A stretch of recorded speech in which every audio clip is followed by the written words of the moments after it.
इंसान दो किस्म के होते हैं, एक वो जिनकी तरबियत मसाइब की दरसगाह में होती है और दूसरे वो जिनकी तरबियत आसानियों की दरसगाह में होती है। बज़ाहिर आसानियों में परवरिश पाना अच्छी बात है, मगर वो चीज़ जिसे इंसान साजी कहते हैं उसकी हकीकी जगह सिर्फ मसाइब की दरसगाह है, ना कि आसानियों की दरसगाह। किसी का यह कौल निहायत दुरुस्त है कि सहूलत नहीं बल्कि जिद्दोजहद, आसानी नहीं बल्कि मुश्किल वो चीज़ है जो इंसान को इंसान बना देती है।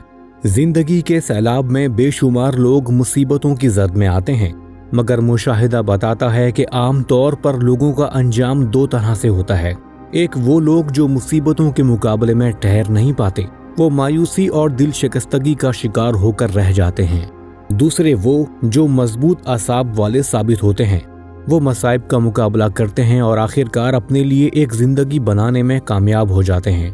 ताहम दूसरे ग्रोह को ये कामयाबी हमेशा एक महरूमी की कीमत पर मिलती है। मादी तजुर्बात इन्हें फिक्र के एतबार से भी मादी बना देते हैं। वो देखते हैं कि मादी चीज़ों से महरूमी ने उन्हें माहौल में बेकीमत कर दिया था, और जब उन्होंने मादी चीज़ों को पा लिया तो उसी माहौल में वो दोबारा कीमत वाले हो गए। इस तजुर्बे का नतीजा ये होता है कि वो सरासर मादा परस्त इंसान बन जाते हैं।